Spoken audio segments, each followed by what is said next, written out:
Hammaga salom. Bugun biz shafqatsiz reaksiyamizni davom ettiramiz. Bugungi qurbonimiz o'zi aslida mehmon, biz uchun qurbon kiberuz jamoasi Stray o'yini haqidagi videosi.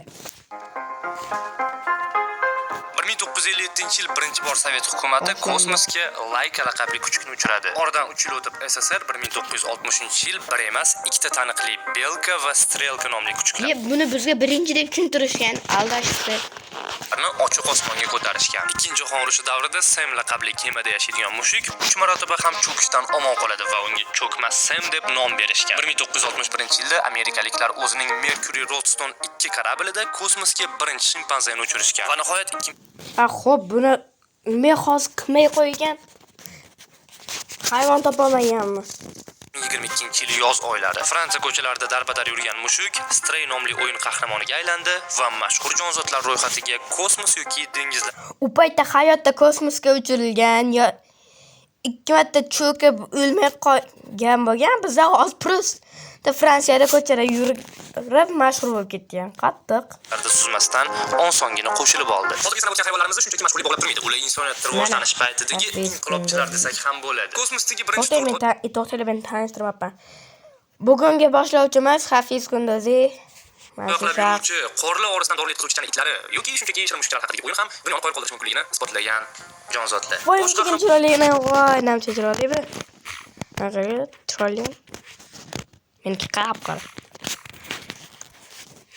Mushuk ko'rinishi shunchaki o'ylab topilmagan. Aynan o'sha studiya asoschisining mushugi ko'plab grafik dizaynerlarga ilhom bag'ishlagan va uni aniq nomi bizga ma'lum emas, lekin egasining nomi qani egasining nomi?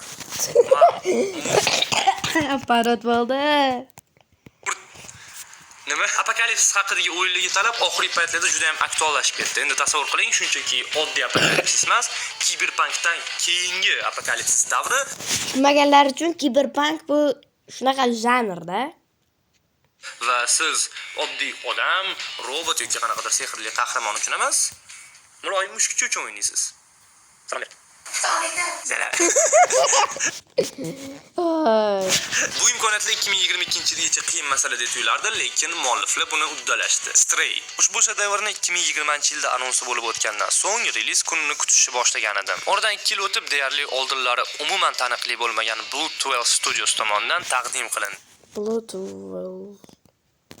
Mana Valve'da tushundim, faqat Valve'da W bilan emas, V bilan yozilardi. Qiz chiqargan kompaniya. Stray oz muddatda qanday qilib bunaqangi shov-shuvlar va katta auditoriyaga erishdi? O'yin aslida nimalarni berkityapti? Yaqin 15 daqiqa davomida hammasiga oydinlik kiritamiz. 15 daqiqa nima edi 10? Aldashdi bizni. Siz bilan ochiqchasiga gaplashamiz ko'rsatuvi. Biz boshlovchi Hafiz Kunduzi. Boshladik. Aytib o'tganimizdek, o'yin anonsi 2020-yil taqdim qilingan va shu 2 yil davomida ijtimoiy tarmoqlarda unaqa ko'p muhokama qilinmagan edi. O'zi bu o'yinning tarixi, qanaqadir bagaji haqida gapirmoqchi edim, lekin unaqa boy tarixga ham ega emas. Mualliflarning so'zlariga qaraganda, ushbu o'yin asosan asabiy insonlar uchun moslashtirib ishlangan. Sababi o'yin davomida action sahnalar deyarli ishlatilmaydi. Missiyalar unda nima qizig'i bor o'yinni? esa juda oson. Syujetni boshqa shaxmat o'yini qo'ya qolsin. Shuncha pulga temir shaxmat tekin. Ishdan oldin ogohlantirish. Videoda spoiler bo'lmaydi. Ya'ni o'yin qanaqa tugaydi, nima bo'ladi, bu narsalar haqida aytmaymiz, chunki reliz yaqinligini bo'lgan, hali ko'pchilik buni spektaklab o'ziga o'zlari o'ylab ko'rmadi uchun. To'xtatilib 5 minut. 3 yil oldin 2022 bo'lyapti shunda, mana. Amal ko'rmadi. Xullas 2022-yilgi video, lekin men hali o'ynashga ulgurmadim. Biz sizni taassurotlaringizni buzmaslik maqsadida shunchaki o'yin haqida gapiramiz va qanaqa tugashini albatta o'zingiz o'ylab ko'rib bilasiz. O'tgan yilga qaraganda juda ham ajoyib tugagan. O'sha aytib bo'ldim. O'yin kiberpunk apokalipsisidan so'ng tepadagi olamda boshlanadi. Siz olovrang malla mushuk uchun o'ynaysiz. Interfays, grafika, ovozli effektlar barchasi mushuknikiga moslashtirilgan. Kunduzi uzoqni yaxshi ko'ra olmaysiz, lekin yaxshi qobiliyati sizning ustun tarafingiz. Lekin shunga qaramasdan qulog'ingiz yaxshi eshitadi. Hammasi baxtsiz hodisa tufayli qahramonimiz pastdagi olamga tushib ketishi bilan boshlanadi. Qorong'u, quyosh nurlari umuman tushmaydigan yangi olam. Odamlar o'rniga esa mehribon robotlar va kichkina sariq maxluqchalar. Aslida rostikasim odamlarni qo'shmoqchi bo'lishgan, lekin har bir qahramonning alohida xususiyatlari bo'lgani va muhim dialoglar bilan ishlanishligini bilib, bir xil ko'rinishdagi robotlardan foydalanishga qaror qilishadi. Aynan shu qaror ham Strayni takrorladi. Bu ham Last of Us ekan. Last of Us ham xuddi shunaqa. Faqat zombilar qoladi, odamlar ko'p o'lib ketadi. Mas atmosferasiga qo'shimcha bo'la olgan. Syujetni deyarli boshidayoq birinchi bizga o'yin oxirigacha yordam beradigan dron robot B12 bilan tanishamiz. B12 Yevanoyu Baby in Yellow'dagi Newt. Kim esida? Kim o'ynab ko'rgan? Voy, xuddi o'sha просто Newt Peter. bizga robotlar bilan gaplashish yoki kerakli narsalarni qo'lga kiritishda yordam beradi. Bu robot bekorga qo'shilmagan. Aynan shu qahramon orqali biz settingni tushunib olamiz. Setting bu yon atrof, muhit va u yerning qonun qoidasi. B12 o'z xotirasini tiklash uchun shaharning har bir nuqtasini chuqur o'rganib chiqish kerak. Kiberpunk dunyosi aholisi bilan muloqot qilishda yordam berishdan tortib, o'zingiz uchun narsalarni tarjima qilishgacha, siz uchun narsalarni saqlashdan qorong'uda yorug'lik bilan ta'minlashgacha. Xullas, har qanaqa ishlaringizda yordam beradi. Chunki mushukcha faqat Ammo mushuk chiroyli ekan-a? Mushuk dastur chiroyli. sakra oladi, yugura oladi, nimanidir o'ziga solib qocha oladi, lekin kod terish, nimanidir o'qish yoki tarjima qilish uni qo'lidan kelmaydi. Shunda B12 yordam beradi. Mushuk o'zi kelgan quyoshli joyga qaytish niyatida edi. Robotlar u yerlarni outside deb atashadi. Syujetdagi ko'p vaziyatlar tushunarsizroq. Syujet sayoz bo'lgani uchun emas, balki juda chuqur o'ylangan otsilka va faqat klaviaturani emas, balki miyani ham ishlatish kerak bo'lgan vaziyatlar hisobiga shunaqa ko'rinadi. Klaviaturani ham miya bilan ishlatadi, axir brat. Tashqariga chiqishga intilgan qahramonimiz oldida to'siqlar kutib turardi. Yon atrof Gonkongdagi Kowloon shahridan ilhomlanib yasalgan. Ma'lum sabablarga ko'ra, men bu o'yinni boshidan oxirigacha maza qilib o'ynay olmadim, chunki vaqtim kamroq edi, ammo men o'rnimga Jahongir hammasini o'ynab do'ndirib tashadi va u hozir tushuntirib beradi. Yuzimga bijir qo'yib berasiz. Bu qiyin mana boshlab qolsa. Ikkinchi kunida yuklab olib o'ynab ko'rdim. Albatta. Hamma o'yinlarda bo'lgan. Voy, ishga bo'lganda ko'rsatardim, bura. Endi boshida unaqa qiziqarli bo'lmadi. Syujetda to'liq tushunmagunimcha. Reallikka yaqin qilishni qoyilmaqom qilib uddalashgan. Mushuklarning hayoti haqida o'rganib chiqilgani sezilib tur. O'zim ham mushuk boqaman. U ham hamma narsaga tegishni, oyog'imni tagida o'ynashib yurishni yaxshi ko'radi. Xuddi qahramonimizdek. U birato'la bashariy sakrab oladi. Shugim o'rindiq chetlari yoki gilamni tindalaganida nima maza qilarkindirdim. Stray o'yinida bu harakatlarni qahramonimiz orqali qilib ko'rganimdan keyin bu qanchalar asabni tinchlantirishini tushundim. O'yin sizga anti-stress sifatida ta'sir qilishi uchun har qanday topshiriqlar osonlashtirilgan. Har qadamda ko'makchi ishoralar va belgilar bor. Sotuvlar bo'yicha may oyida 2-o'rinda turibdi. 1-o'rinda biz so'raganimizda hech kim topib bera olmagan Steam Deck qurilmasi. Oxirgi paytda tanishlarim san o'yinlarni yaxshi qurilma o'ynagan boshqa narsalar emasmi? Shunisidan bitta yaxshisidan maslahat ber deyishardi. Men qo'rqmasdan endi Stray maslahat bera olaman. Bu real bo'lmasa-da, lekin juda ham yorqin atmosfera sizni o'yin syujeti ichida yashashga majbur qiladi. Faqat bittagina o'yindagi menga yoqmagan narsa, bu atrofdagi sizdan boshqa hamma narsa suniyligi. Robert Voy, yaxshi mazza ekan. O'yin shunaqa-yu, Cyberpunkdan. Narda Cyberpunk deyiladi-ya, mayli. Like bosamiz akalar, like. Suniy o'simliklar va boshqa temir Ken, sen o'zing obuna bo'lmagansan, men boshqalardan so'raysizlar. Desanglar, obuna bo'lganman.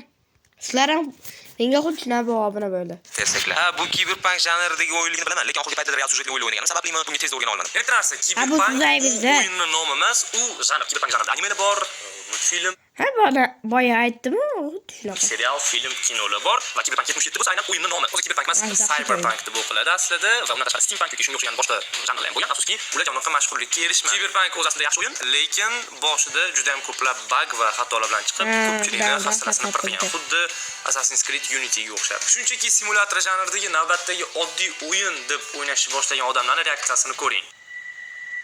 Maybe somebody can fix him. Yig'layaptimi? Yig'layaptimi? Voy, mana u yig'lardi. What the fuck? Ya, so'kinmay opa qiz bola.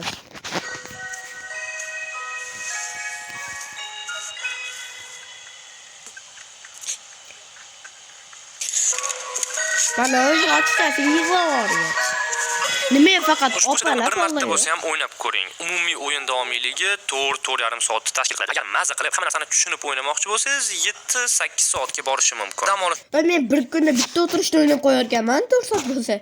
kunlari o'ynab tugatib qo'yasiz. Ayniqsa yoz paytlari baribir kunduz kuni ko'chaga chiqmasangiz. Franshizada musiqiy ishlar bo'yicha Fallout va Dragon Age o'yinlariga musiqiy sayqal bergan bastakor Inon zo'r ishlagan. Vaziyatga qarab kelajak ovozlarni aks ettiruvchi notalar o'zgaradi. Naushnikda o'ynaganim hisobigami bilmadim, atmosferaga bor budum bilan kirib ketdim. Badiiy uslub The Shell va Akiradan ilhomlanib ishlangan. O'yinda asosan 4 ta hudud bor: xarobalar, doklar, biznes okrugi va turar joy okrugi. Mushuk ko'zi bilan ko'rish effektini hosil qilish uchun uzoq masofalar atayin tumanlashtirilgan va xira grafikada ishlangan. Bilamizki, mushuklarni ko'rish qobiliyati unchalik zo'r emas. Quloqlari esa juda sezgir. Shuning uchun ham ovozlarga alohida e'tibor berilgan. Boshqa o'yinlarga nisbatan noodatiy, kichkina hajmdagi qahramon uchun o'ynaganimiz sababli har bitta mayda detalga alohida e'tibor qaratiladi.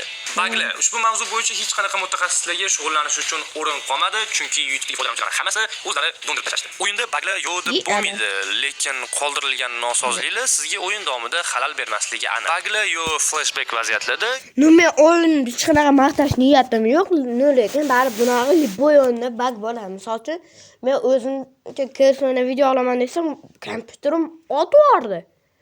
Просто o'tvordi. Sen aytishlamam, kompyutering slabый deb. Balkim men o'zim o'ynaganda OBS bilan ham o'ynadim. Yaxshi ishlab turadi 60 FPS. Sразу lekin bug bo'lib o'tvordi. Bunda ham hamma o'yinda bug bo'ladi. Faqat biz shuni tushunishimiz kerak. yoki o'yin sujetidan tashqarida sodir bo'ladi. Albatta, har qanaqa mashhur taytlga modderlar noodatiy modlar yasashadi. Eng mashhur mod qahramon bu CJ. Uni Dark CJ Carl Johnson. Voy. Sevaman mashq GTA San Andreas'da. Souls yoki Resident Evilga qo'shgan. Mayli, endi Stray uchun mushuk Dark Souls'ni Resident Evilga qo'shilganmi? Yo'q-ku. Nima deyishga ham hayronman. Umuman olib qaraganda bu 12 studiyasi siz rohatlanib o'ynashingiz uchun harakat qilish. Aytgancha, o'yindan kelib tushadigan pullar yo'qolib qolgan mushukchalarga yordam berish uchun sarflanadi. Shuning uchun ham o'yinlarni sotib olib o'ynash kerak. Aslida o'yin nima haqida gapirmoqda? Men hech qanaqa kritika yoki aqllilik qilgim kelmayapti, lekin asos Kunduz emas, filosofiy devoramiz. O'yindagi maqsad har bir narsani qadri, shaxsiy ehtiyojlarimiz evaziga yashab turgan sayyoramizni tobora nobud qilayotganimiz, shu zaylda davom etsak, hatto quyosh nuridan ham quruq qolishimiz mumkinligi haqida qog'oz orasida. Unga mushukning nima daxli bor? Mushuk prosa yashayotgani uchun aybdormi? Tushuntirib o'tilgan. Qissadan hissa o'zimiz yashab turgan sayyorani qadriga yetishimiz kerak. Bizdan keyin ham boshqa odamlar yashaydi. Ularga boshqa olishimiz kerak. Yon atrofi chiqindi, musullar bilan to'ldirmasdan, suv tejab, umuman ish qilishimiz kerak. Assalomu alaykum. Nosir aka nima gap? Nosir aka bizni tashlab ketdi. Daraxtlarni kesmaslik, yon atrofni chiqindiga to'ldirmaslik yoki shunga o'xshagan tezislar juda ham oddiy zerikarli gap. Biroq gapirib aytib hozir yana mushukga qochib ketadi. O'z mushugi uchun ko'ryapman, mushuk chiroyli ekan. Hattoki bu gaplarni eshitib mushuk ham qochib ketishi mumkin. Ana qochib ketdi. Bu muhim narsa. Mana shunaqa mayda ishlar ham yer sayyorasini yaxshilanish yoki yomonlanishga ta'sir qiladi. Mushuk qochib ketolmaydi bu gapdan keyin. Massaj xizmatlari qo'ng'iroq qiling. Xullas, yer sayyorasini, ekologiyani va albatta jonzotlarni qadriga yetishimiz kerak. Bu safar biz qo'ldan kelgancha qiziqarli va muhim mavzuda video ishlashga harakat qildik. Albatta o'z fikrlaringizni izohlarda yozib qoldiring. Bular ham video ustiga hozir yana shunaqa gapiradimi? Bu o'yinni o'zi o'ynadingizmi yoki endi o'ynab ko'rasizmi? Nimasi yoqdi, nimasi yoqmadi? Albatta, hammasini o'qiymiz. Bu Kiberuz loyihasi edi. Sog' bo'ling, salomat bo'ling. Videoni shu joyda tugataman men ham. Like bosib, obuna bo'ling.